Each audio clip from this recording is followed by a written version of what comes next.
The first story is about Sviatoslav Richter's concert in the Great Hall of the Moscow Conservatory. It was, I guess, 1985.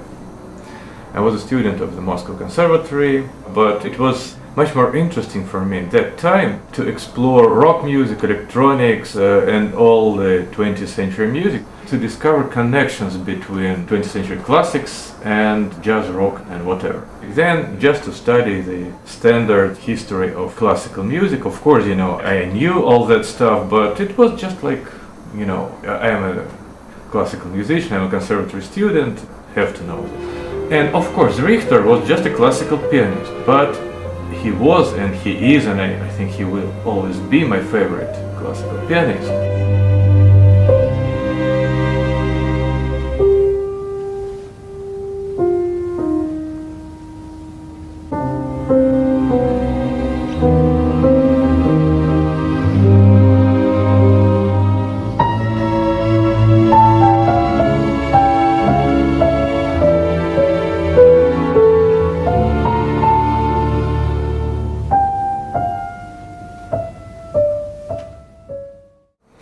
And what is really special about Richter is that, normally when we are just sitting and listening to a classical concert, there is a huge distance, or I would even say a huge gap, between music which was written centuries ago and a person who is sitting here at the piano right now, and he is an interpreter, and his job is to play this music.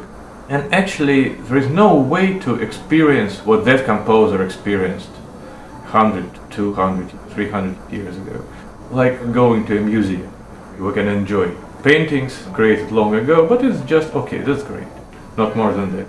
But with Richter, there was no such thing as composition written long ago and a person sitting at the piano and doing some kind of interpretation.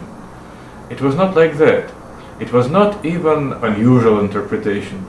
It was not an interpretation at all. Not only this concert, but all Richter's performances were like just being a part of the universe, or not even a part of the universe, but just being this universe. And this universe somehow has the ability to generate sounds.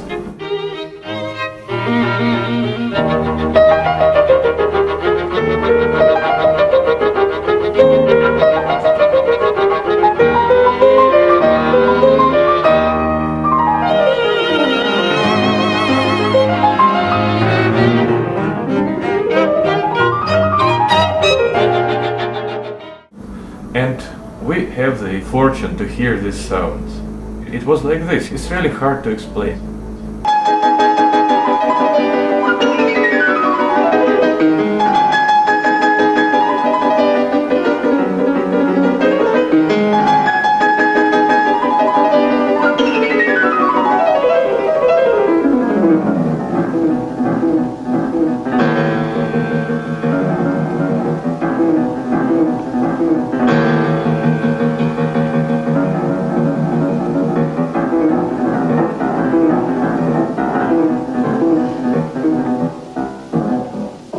Last 20 years of his life, Richter never played from memory. He always used music here because he was afraid to just to forget the text. It was completely dark in the hall, and he used just a small lamp here on the piano just to concentrate on the music and to disconnect the audience attention from someone sitting next to me and looking something at the program.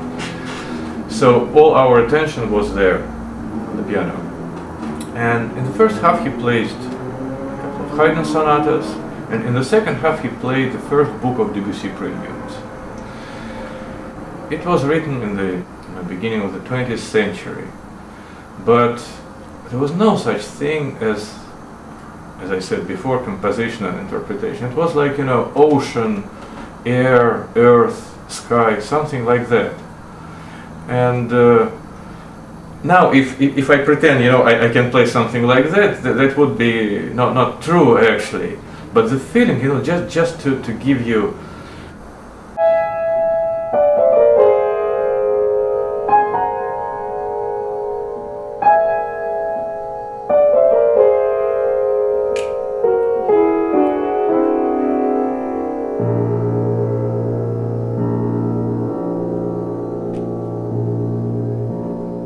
forgot that I was a student sitting there in this conservatory hall with the portraits of classical composers.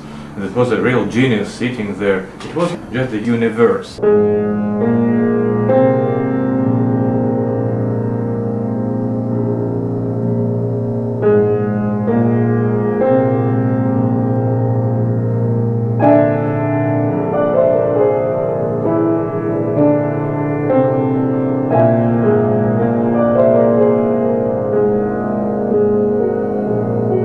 And so on. And no human emotions. It was not like joyful music or sad music, nothing like that. It was just beyond any normal human understanding and any standard associations. Again, you know, I'm trying to find words, but all the words are too small and too powerless.